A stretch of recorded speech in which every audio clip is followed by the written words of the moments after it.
Alors, ça fait plusieurs semaines qu'on est sur le sermon sur la montagne et malheureusement, ça aurait bien pris encore 10 semaines, mais on va abréger. Et donc aujourd'hui, je vais accélérer un petit peu et il y aura beaucoup de choses sur lesquelles on va passer par-dessus, mais que peut-être quand on aura fini la vie de Jésus, je ferai une série spéciale sur le sermon sur la montagne parce qu'il y a des enseignements très profonds. Mais comme on a discuté de plusieurs choses, j'aurais simplement voulu vous faire un petit résumé et un petit plan de où on est rendu. Donc, nous avons vu que Jésus, donc nous sommes dans Matthieu, chapitre 5, 6 et 7, et nous avons vu que Jésus a d'abord annoncé le royaume, la bonne nouvelle du royaume, à des gens qu'à l'époque on ne considérait pas comme bénis. Et Jésus dit, c'est justement eux qui sont bénis parce que c'est à eux que je donne l'invitation le premier. Et donc le premier point qu'on a vu il y a déjà quelques semaines, c'est que Jésus invite les gens à venir dans le royaume. Et il n'invite pas, étonnamment, les pharisiens, les maîtres de la loi et tous ceux qui sont déjà religieux, on va en parler la semaine prochaine, mais il invite tous ceux qui sont exclus, rejetés, pauvres dans la société, etc., etc. Ensuite de ça, à cause des attitudes de Jésus, à cause de ses guérisons le jour du sabbat, à cause de certaines de ses confrontations avec les pharisiens, on a vu que Jésus explique qu'il n'est pas venu pour abolir la loi, mais pour accomplir le but de la loi. Parce que les gens auraient pu croire que Jésus venait révolutionner les choses et annoncer quelque chose de nouveau. Et Jésus nous explique, et ça c'est la dernière fois qu'on a vu, hein, qu'il vient non pas pour détruire la loi, mais pour accomplir son but, pour pouvoir ensuite construire quelque chose de nouveau. Et donc, il y a eu cette explication de Jésus à propos du royaume pour que les gens ne se trompent pas. Jésus n'est pas venu annoncer un message différent de ce qu'il y avait dans l'Ancien Testament. On va en parler aujourd'hui. Il va pousser ce message jusqu'à sa conclusion logique. Et aujourd'hui, on va parler du contenu du message. Vous voyez la diapositive, on va parler des valeurs du royaume. Quand on est dans le royaume que Jésus annonce, comment on vit? Qu'est-ce que ça implique d'être dans ce royaume? Et la semaine prochaine, on va parler du choix. Parce qu'après avoir entendu le message de Jésus, Jésus va mettre les gens devant un choix. Vous connaissez la fin du sermon, hein, le chemin large et le chemin étroit. On va en parler en profondeur la semaine prochaine. Alors, ma question, puisqu'on a parlé la semaine passée que Jésus avait accompli la loi, eh bien la réponse logique de certaines personnes, ça serait « Ah ben si Jésus a fait la loi, et c'est un peu ce que Paul reproche dans certaines de ses épîtres à certaines personnes, « Ah ben on n'est plus sous la loi, donc on a le droit de faire ce qu'on veut. » Et Jésus va tout de suite après avoir expliqué qu'il est venu accomplir le but de la loi, nous expliquer les valeurs du royaume. Vous vous rappelez qu'il a terminé son passage en disant « Si votre justice ne dépasse pas celle des pharisiens et des maîtres de la loi, vous n'entrerez pas dans le royaume. » Alors, c'est quoi cette justice, puisque les pharisiens étaient supposés d'être des bons petits juifs? C'est quoi cette justice où Jésus dit « Non, c'est encore plus que les 10 commandements, c'est encore plus que les pharisiens, c'est encore plus que ça, parce que sinon, vous n'entrez pas dans le royaume. » Eh bien, Jésus, et c'est ce qu'on va parler aujourd'hui, va nous montrer le contenu de ce royaume. Si on est citoyen du royaume, qu'est-ce que ça signifie pour notre vie? Et ce sont des choses que vous avez entendues, et malheureusement on va devoir abréger, donc on va passer rapidement sur ces chapitres-là, mais je vous invite dans les prochaines semaines à relire ces textes-là à la lumière des 4-5 messages qu'on a fait, et de voir qu'est-ce que ça implique pour vos vies, verset par verset. Alors, ce que Jésus va annoncer, c'est un royaume, oui, mais un royaume différent. On l'a déjà dit, un royaume différent de ce que les Juifs attendaient, mais différent dans un autre sens. Timothée Keller, qui était, je pense qu'il est décédé maintenant, mais il était pasteur dans une grosse église à New York, a dit que, et je n'ai pas trouvé une expression française équivalente, donc je vais le dire en anglais, il a dit que le royaume que Jésus annonce dans les évangiles est upside down. Ça veut dire sens dessus-dessous en français. Mais en anglais, ça sonne mieux. Hein, parce que upside down, ça veut dire que le bon côté est en haut et le mauvais côté... voilà. Jésus a renversé le royaume. Et en effet, on en a déjà parlé.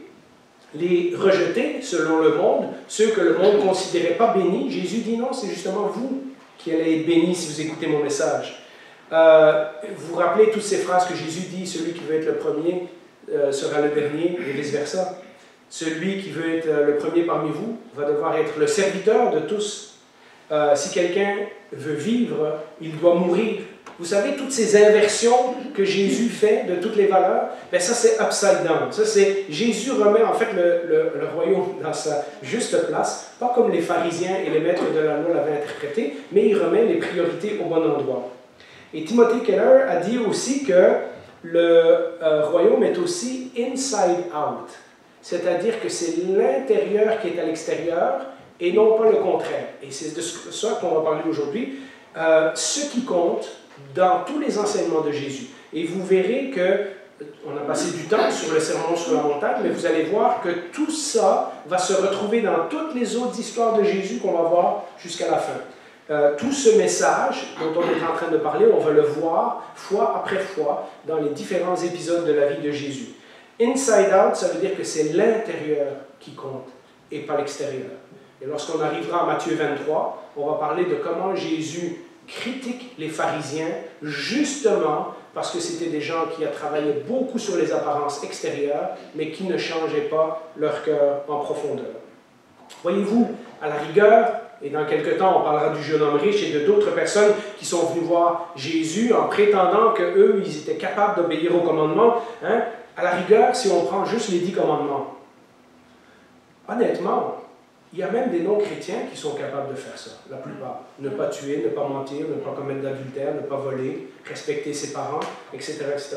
Si on se contente des 10 commandements et qu'on dit, ben moi j'obéis aux 10 commandements, je suis OK avec Dieu, Jésus aujourd'hui va nous rentrer dedans. Jésus va nous montrer qu'on est complètement à côté de la plaque. Parce qu'en faisant ça, on insiste sur l'extérieur et on ne travaille pas sur ce qu'il y a à l'intérieur. Jésus va nous choquer. On n'a pas le temps de décortiquer tout le sermon, mais attachez vos ceintures. Ça va être un message difficile. Alors, nous allons regarder rapidement, et comme je vous dis, ça aurait pris 10 messages juste pour faire ça, mais on va regarder rapidement. Jésus va nous parler d'abord du meurtre. Et ça, c'est des références au 7e ou au 6e commandement. 6e commandement, c'est ça, et on le retrouve dans Exode et dans Deutéronome, mais j'ai pris juste un abrégé de quelques versets. Jésus dit ceci, « Vous avez appris qu'il a été dit aux anciens, donc dans les gens de l'Ancien Testament, etc., « Tu ne commettras pas de meurtre, celui qui commet un meurtre mérite de passer en jugement. » Alors vous connaissez le 6e commandement, hein, « Tu ne commettras pas de meurtre. » Mais moi, je vous dis, tout homme qui se met sans raison, en colère, contre son frère, mérite de passer en jugement. Celui qui traite son frère d'imbécile mérite d'être puni par le tribunal. Et celui qui le traite de fou mérite d'être puni par le feu de l'enfer. Alors, déjà ça commence mal. Hein? Qu'est-ce que Jésus est en train de faire? Laissez-moi résumer. Eh bien, si tu crois que d'obéir au 6e commandement, c'est juste de ne pas tuer quelqu'un, de ne pas commettre l'acte physique, hein, on parle d'apparence extérieure, j'ai de mauvaises nouvelles pour toi, nous dit Jésus. La haine que tu peux avoir dans ton cœur, le manque de respect, et ça, il le dit aux gens qui sont en train de l'écouter il y a 2000 ans, mais il est en train de nous le dire à nous encore directement, hein, au travers de sa parole. Le manque de respect, l'insulte, simplement traiter ton frère d'idiot, hein, la colère qu'il y a dans ton cœur, tout ça, c'est la même racine que ce qui produit le meurtre. Vous vous rappelez l'histoire de Caïn et Abel? Hein, Caïn était rempli de colère parce que le Seigneur a accepté le sacrifice de Abel et non le sien. Et qu'est-ce que le Seigneur lui dit? Ne laisse pas le péché dominer sur toi. Et pourtant, Caïn va céder au péché. Et donc, on voit que c'est la colère, déjà, le manque de respect, etc., est la cause du premier crime dans la Bible, dans les toutes premières pages de la Genèse. Et Jésus, ensuite, de rajouter, et vous relirez tout ce paragraphe, il parle du conflit, il parle de comment régler les choses. Vous vous rappelez cette fameuse phrase avec « Si tu vas au temple pour offrir ton offrande, et que tu te rappelles que ton frère a quelque chose contre toi, donc pas que toi, tu as fait quelque chose de mal, mais que lui est fâché après toi. Laisse ton offrande. » Et vous imaginez un petit peu l'ironie de Jésus. Hein? Si vous êtes à Jérusalem en train d'offrir le sacrifice et que votre frère il est en Galilée, vous n'allez pas laisser votre sacrifice là, puis faire 3 jours de marche pour retourner en Galilée, pour aller vous réconcilier avec votre frère, et puis revenir offrir votre sacrifice. Pourtant, Jésus dit, c'est ça que tu devrais faire. Ta réconciliation avec ton frère, et c'est lui qui est fâché contre toi, c'est même pas de ta faute, là, c'est lui qui a quelque chose contre toi. Tu prends le premier pas. Et donc, après, il parle de si quelqu'un t'emmène au tribunal, etc., etc. Jésus dit, même si c'est la faute de l'autre, va faire la paix tout de suite. Ne laisse pas les racines qui vont peut-être produire le meurtre un jour dans ta vie, même pas physiquement, mais peut-être mentalement, quand on souhaite ne plus jamais parler à une personne, ne plus jamais voir telle personne qui nous a blessés. Dans le fond, on souhaite que pour nous, elle soit morte. Et Jésus nous dit, voilà, il y a un commandement, mais moi je te montre ce qu'il y a dans ton cœur. Ça, c'est la justice qui dépasse celle des pharisiens. Tu vas devoir aller à la racine des choses. Ensuite de ça, nous arrivons à l'adultère. Alors, pour la plupart d'entre nous, à moins qu'on a vécu des vies difficiles, pour la plupart d'entre nous, ce n'est pas un péché qu'on commet. Hein? Donc, là-dessus, on est correct. Le meurtre, l'adultère, bon, ça va. Mais, Jésus dit, vous avez appris qu'il a été dit, tu ne commettras pas d'adultère. 7e commandement. Donc, c'est dans la loi, c'est dans la Bible. C'est un bon commandement. Jésus nous a montré la dernière fois que la loi, comme elle était donnée dans l'Ancien Testament, était une bonne loi. Mais moi, je vous dis. Et là, rappelez-vous, mais moi, je vous dis, c'est le Fils de Dieu qui parle. Donc, celui qui a donné la loi dans l'Ancien Testament est celui qui a le droit de l'étendre, je ne sais pas comment dire autrement, de la développer encore plus. Tout homme qui regarde une femme pour la convoiter a déjà commis un adultère avec elle dans son cœur. Et puis, bon, vous comprenez, les hommes, parce qu'à ce temps-là, c'était les hommes qui dominaient la société, mais on pourrait renverser les versets. Si une femme regardait un homme hein, pour voilà, jouer le petit film dans la tête, hein, etc., etc., elle a déjà commis l'adultère. On peut obéir au 7e commandement en apparence, nous dit Jésus, mais en réalité, lorsque tu laisses ton imagination aller trop loin, lorsque ton regard s'attarde trop longtemps, même si personne ne le voit, même si personne ne le sait, ça, ce sont des choses qui se passent à l'intérieur. Vous voyez, le royaume inside out. Hein? Tu es déjà en chemin pour l'adultère. Tu es déjà sur une pente glissante. La solution de Jésus, et vous lirez la suite des versets, vous la connaissez, arrache ton œil, coupe ton bras, coupe ta jambe. De nouveau, c'est comme l'affaire des sacrifices. On n'imagine pas que Jésus est en train de nous dire de nous couper un œil littéralement. Mais ce que Jésus est en train de dire, c'est qu'il y a là quelque chose que tu dois attaquer radicalement, sinon c'est une racine qui va produire des fruits dans ta vie. Et je vous dis, on passe dessus rapidement. J'avais fait tout un message là-dessus. Mensonge. Nombre, chapitre 30, la référence dans l'Ancien Testament. Jésus va dire plusieurs choses sur la parole, mais j'ai retenu qu'un verset, le verset 37. Que votre parole soit oui pour oui, non pour non. Ce qu'on y ajoute vient du mal, ou vient du malin, c'est-à-dire du diable.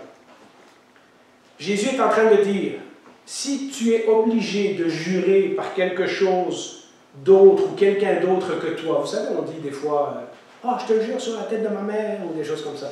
Quand tu es rendu là, c'est que déjà tu essaies, déjà tu n'es pas sûr de ton affaire, et déjà tu essaies d'impressionner l'autre en disant, regarde, si je jure par telle ou telle affaire, c'est sûr qu'il va me croire. Il y a déjà quelque chose, il y a déjà un doute que peut-être tu ne dis pas la vérité comme elle devait l'être. Les pharisiens, et on le verra un peu plus tard, les pharisiens avaient détourné ce commandement-là, en disant qu'on pouvait jurer par le ciel, qu'on pouvait jurer par ci, par ça, en autant qu'on n'utilisait pas le nom de Dieu, en fait. Et Jésus va les démolir dans tout ce passage-là, qu'on ne lira pas aujourd'hui, mais Jésus va leur dire, non, non, vous n'avez rien compris.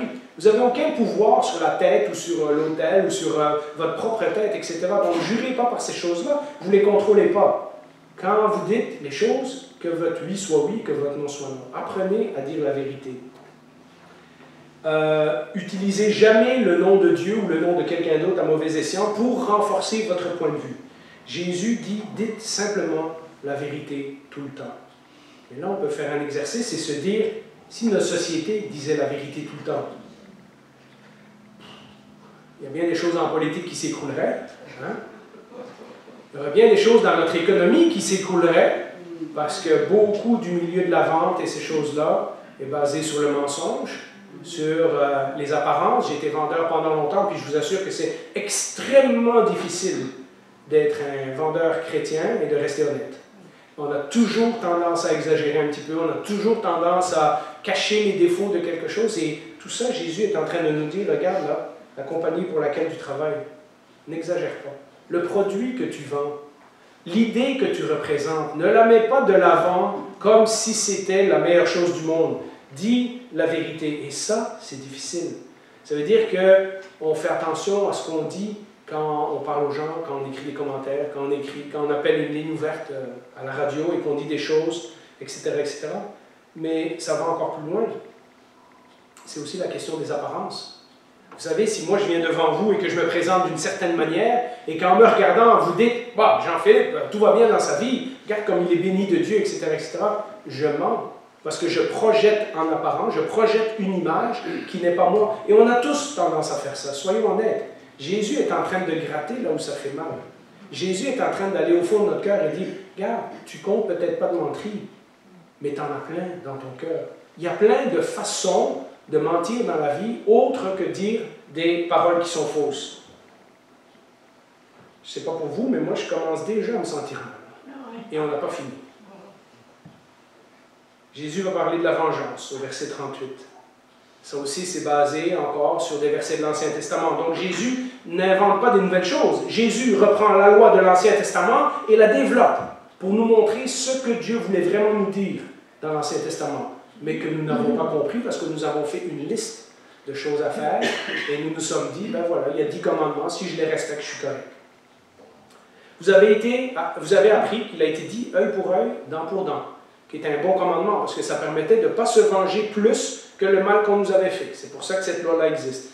Mais moi, je vous dis de ne pas résister aux méchants. Si quelqu'un te gifle sur la joue droite, tends-lui aussi l'autre joue.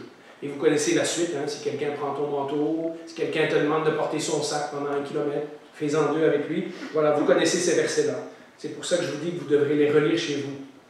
L'Ancien Testament, la loi de l'Ancien Testament, permettait une vengeance ou une rétribution appropriée. C'est-à-dire, si quelqu'un t'a crevé un œil, tu as le droit de lui crever un œil, mais pas plus. Tu ne te revanches pas 2 fois ou 3 fois. Et donc, c'était une façon de maintenir la violence à un certain niveau. Ce n'est pas une mauvaise loi. Hammurabi avait la même loi déjà à Babylone, et puis d'autres nations se sont inspirées de ça pour faire leur système de justice. Ce n'est pas une mauvaise loi. Il y a aussi un paquet de commandements. Si vous avez lu Lévitique et tout ça, vous savez, hein, si ton bœuf va dans le champ de ton voisin, puis que là, il détruit la clôture, voilà, tu donneras 30 pièces à ton voisin pour... Si son âne tombe dans un puits, et nous, on se demande, hey, Seigneur, qu'est-ce qu'il a donné comme loi à son peuple? Mais en fait, il est en train d'organiser le système de justice dans le peuple d'Israël pour que les Israélites sachent exactement à quoi ils s'engagent. C'est pas parce qu'il est arrivé quelque chose dans ton champ que tu dois te venger 3 fois plus fort. Hein? Ça, c'est Hollywood, ça. Jésus dit, dans mon royaume, si vous êtes dans mon royaume, ben, vous allez devoir aller plus loin que ce que la loi vous permet. La loi vous permet, œil pour œil, dent pour dent. Mais moi, je vous dis, tournez l'autre joue. Et si vous étudiez ce passage, vous verrez que le Seigneur ne nous demande pas simplement d'être passif et de manger des claques, mais il nous demande d'aller au-delà. Quand le soldat romain venait et qui t'obligeait à porter ses bagages pendant 1 000, parce que c'était dans la loi à ce moment-là, il dit non, non. Si tu es dans mon royaume, tu vas être capable de trouver en dedans de toi la force pour dire non, je vais faire 2 000. Peut-être que ce soldat romain-là, il est fatigué. Alors, je vais aller au-delà de ce que la loi me demande, le 1 000, je vais en faire 2. Hein? Et vous voyez, vous réfléchirez à ça, le Seigneur nous demande d'aller au-delà de ce que la loi nous demande. Pourquoi? Parce que quand nous faisons comme ça, nous dit Jésus, nous agissons comme notre Père Céleste. On en a parlé de nombreuses fois. Le Seigneur agit avec grâce envers nous. Et grâce veut dire qu'on te donne quelque chose que tu ne mérites pas.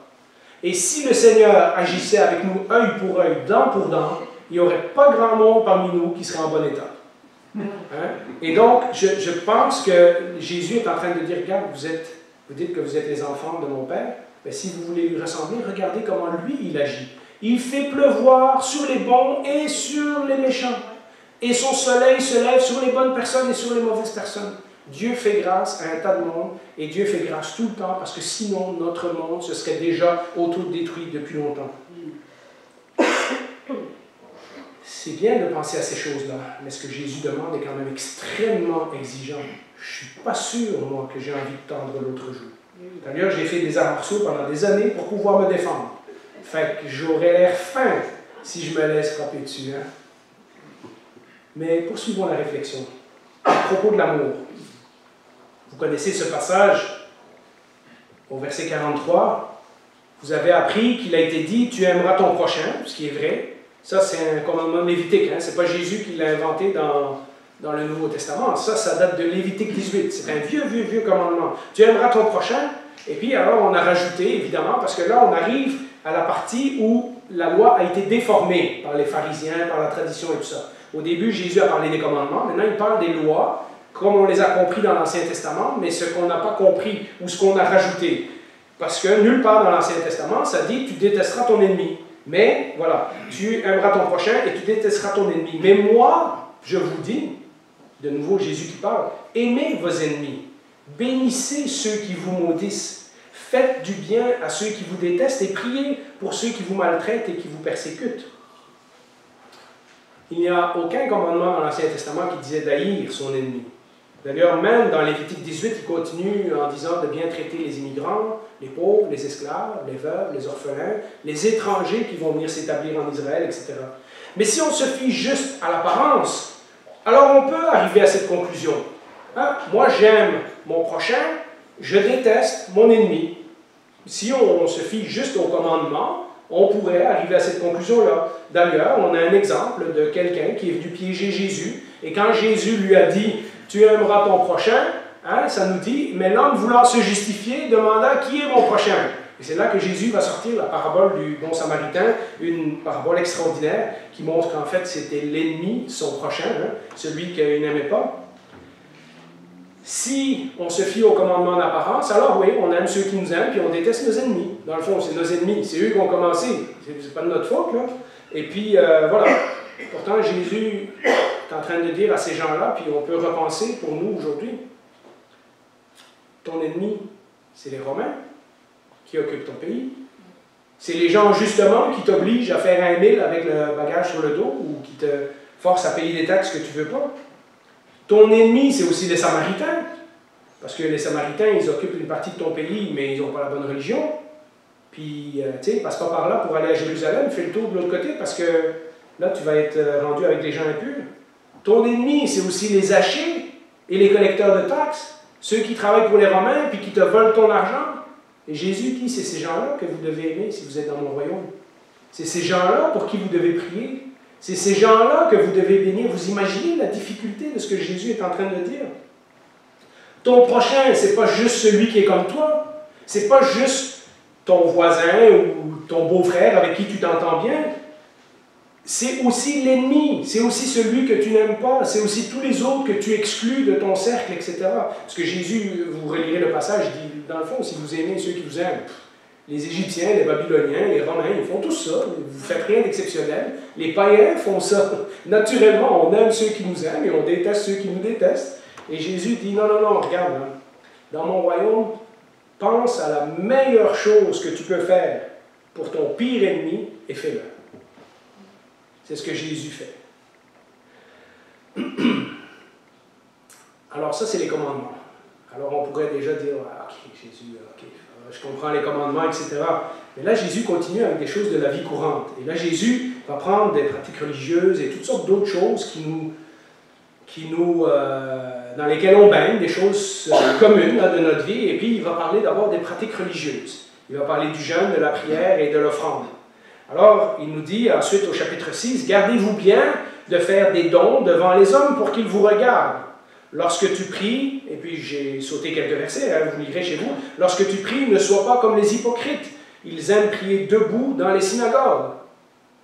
Et puis en priant, ne multipliez pas les paroles comme les membres des autres peuples. qui s'imaginent qu'à force de répétition, il va être exaucé, etc., etc. Et puis après, sur le jeûne, lorsque vous jeûnez, ne prenez pas un air triste comme les hypocrites. Ce que Jésus est en train de dire, c'est que c'est pas que la dîme, la prière et le jeûne sont des mauvaises choses. Hein, Jésus n'est pas venu abolir la loi. Il est en train de dire ces choses-là, tu dois les faire pour les bonnes raisons et pour la bonne personne, c'est-à-dire Dieu. Si tu fais ces choses-là pour être vu des gens, et on va rencontrer dans la vie de Jésus un tas de monde qui faisait les choses pour les apparences, même si c'est des bonnes choses, si tu les fais pour les apparences, ton cœur est à la mauvaise place. Tes motivations sont à la mauvaise place. Tu cherches l'approbation des hommes alors que tu devrais chercher l'approbation de Dieu. Le Seigneur n'a pas besoin d'être impressionné. Il veut que tu lui ressembles pour de vrai, pas juste en apparence. En d'autres mots, tes pratiques religieuses devraient être un reflet de ta vie spirituelle et pas un rôle que tu joues.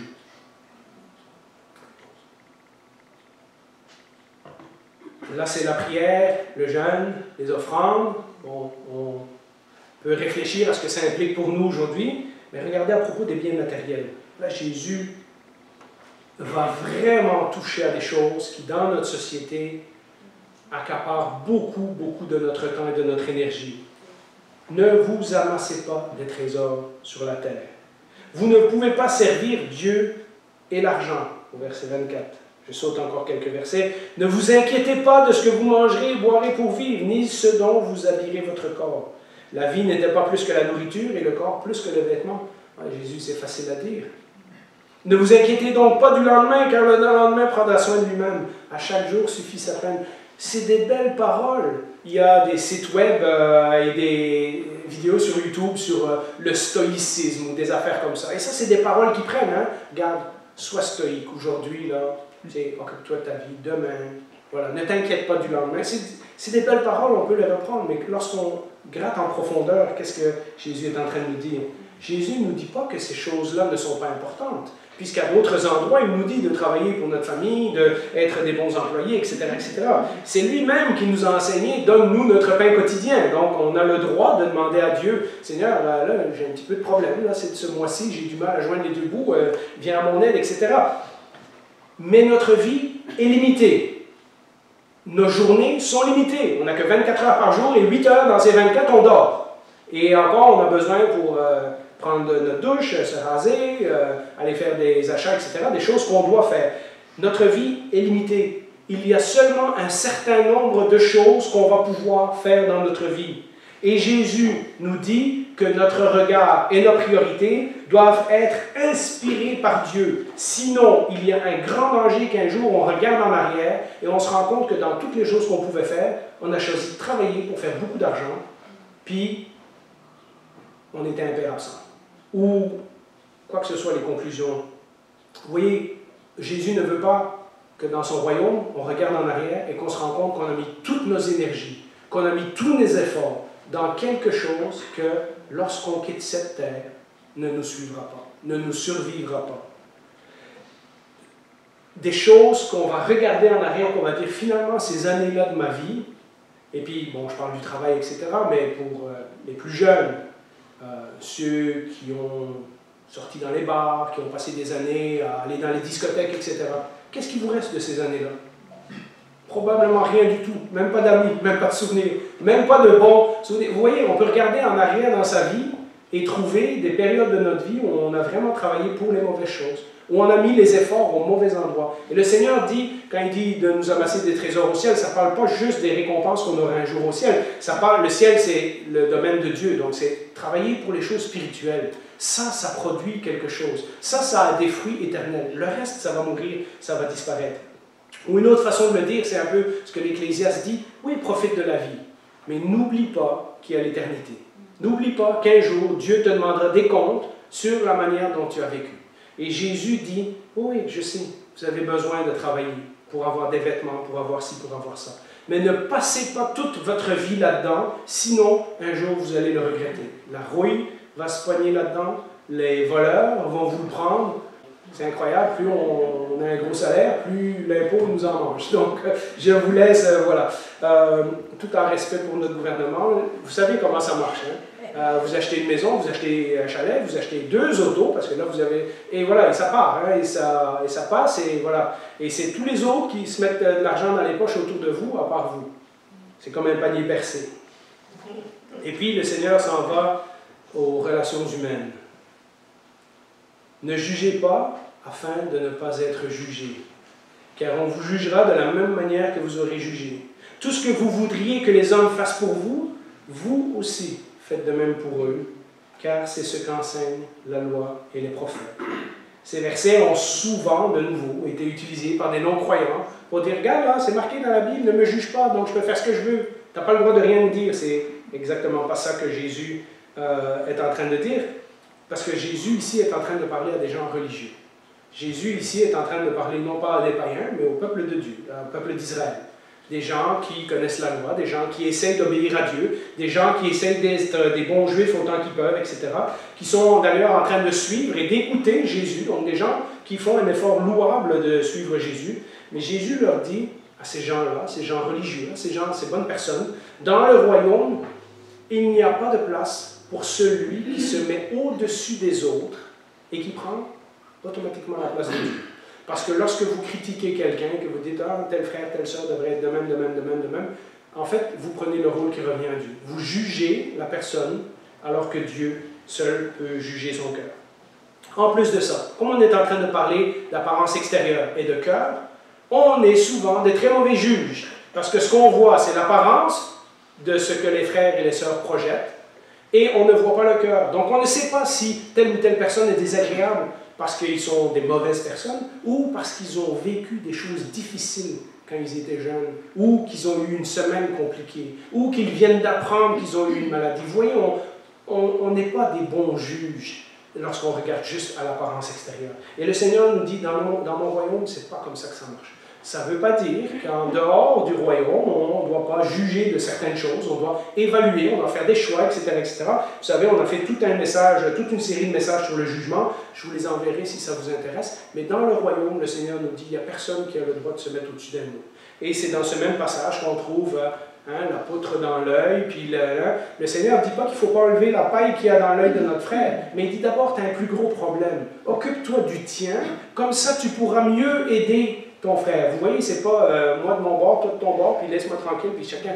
Non, c'est qu'avant de prétendre régler les problèmes des autres, le Seigneur dit, regarde d'abord aux choses que moi je te montre.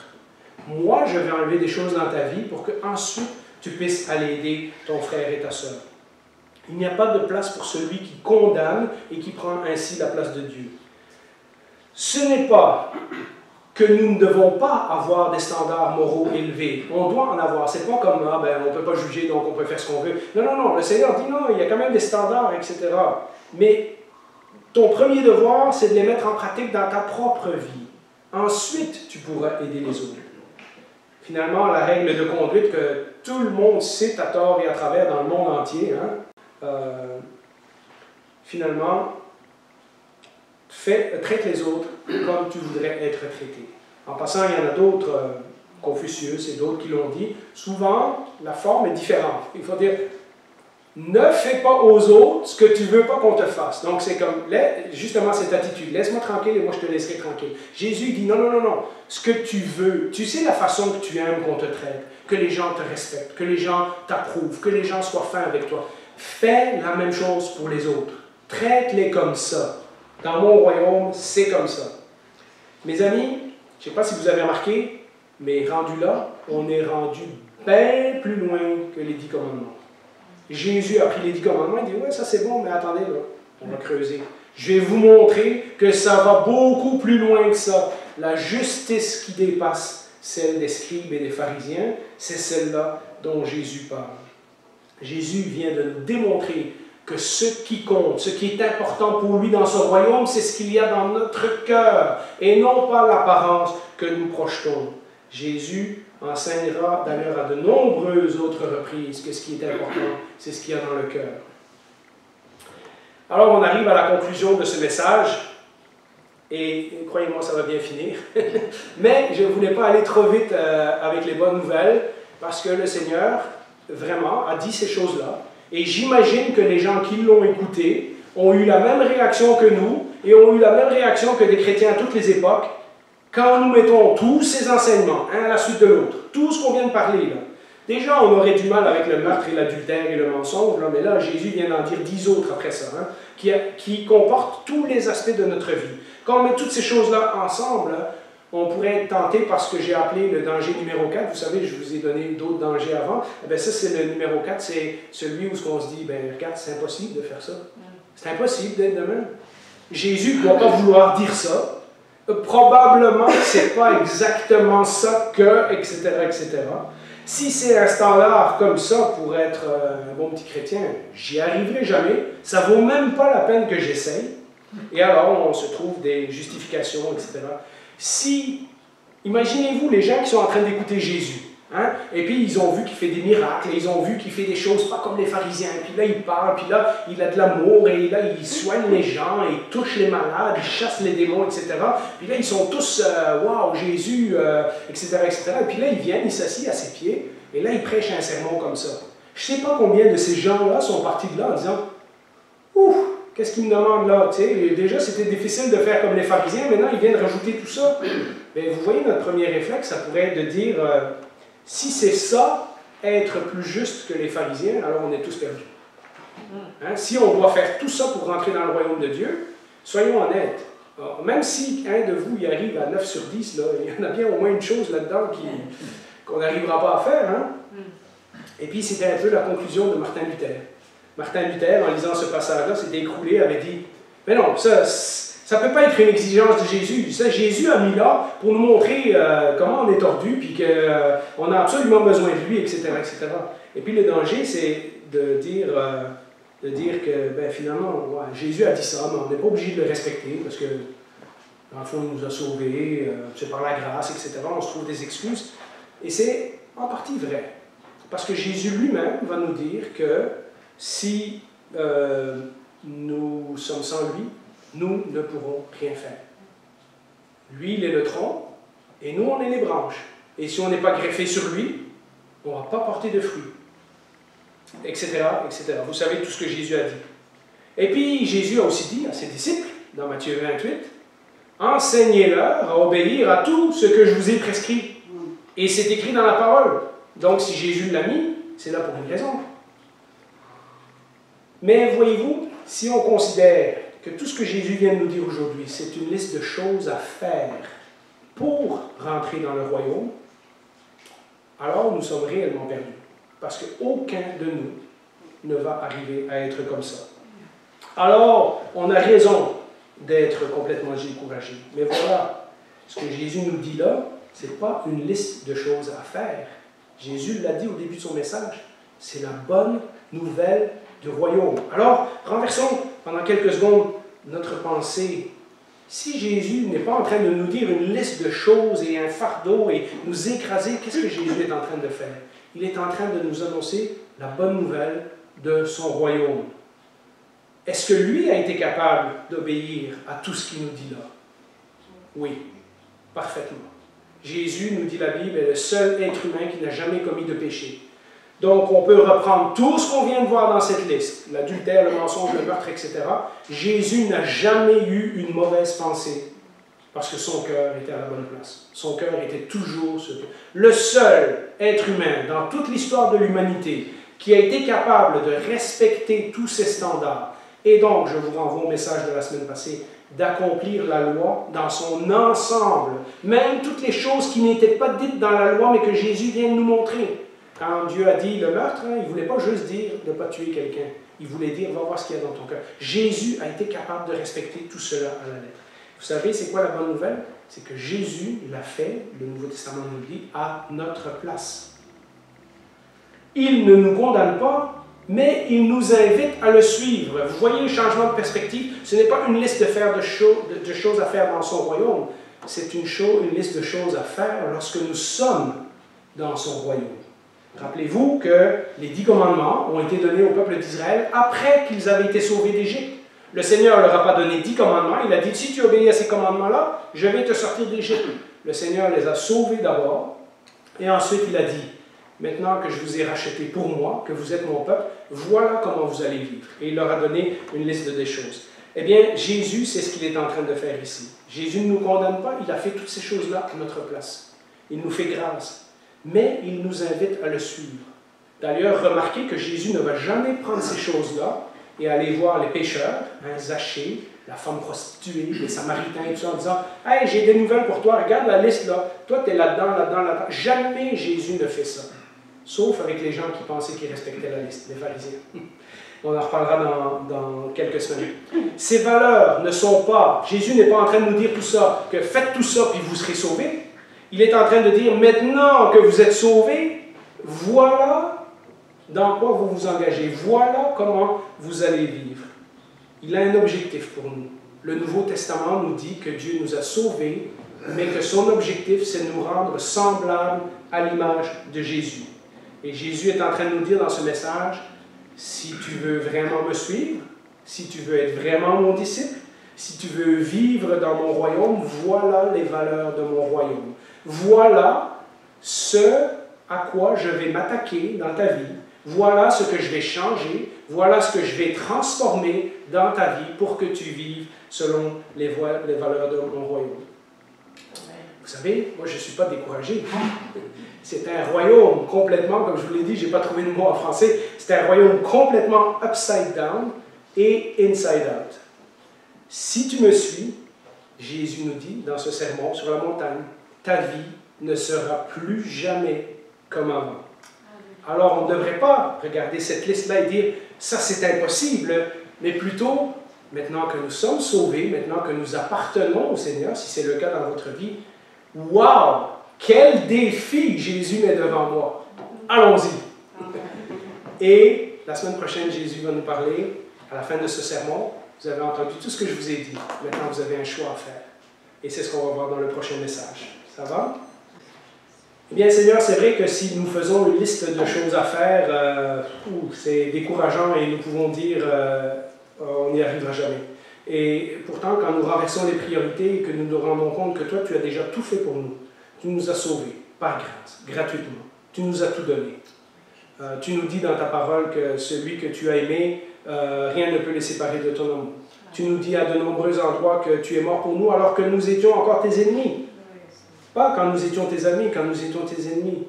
Et quand nous regardons tout ça, nous comprenons ta grâce. Nous comprenons que nous sommes devenus tes enfants, que nous sommes membres de ton royaume. Mais peut-être certains d'entre nous n'avaient pas réalisé que tu as un plan et un projet pour notre vie et parfois nous continuons à vivre comme les gens du monde. Or, aujourd'hui, tu nous as révélé que tu avais un plan. Dans ton royaume, les valeurs sont complètement différentes de tous les royaumes de ce monde. Seigneur, que nous puissions voir ça comme un beau défi, comme un grand plan pour notre vie. Que nous puissions nous mettre à genoux et dire, oui Seigneur, tout seul, j'y arriverai pas. Mais c'est ça que je veux devenir, c'est ça que je veux être. Je veux te suivre jusqu'au bout, Jésus. Dans le fond, le jour où nous sommes convertis, le jour où nous sommes fait baptiser, le jour où nous avions fait profession de foi, c'est ce que nous avions dit. Nous avions dit, oui, je veux être un disciple de Jésus. Oui, je veux suivre Jésus. Eh bien, Seigneur, tu nous prends au mot et maintenant, aujourd'hui, tu nous rappelles tu nous rappelles le plan pour notre vie. Que nous puissions prendre le temps d'absorber ces choses, de les méditer, de réfléchir, de prier sur les choses qui nous dérangent, sur les choses qui ne vont pas dans notre vie. Et ne pas nous décourager, mais savoir que, comme tu le dis dans Philippiens, celui qui a commencé en nous cette bonne œuvre la poursuivra pour le jour de Christ. Merci Seigneur, gloire à toi. Amen.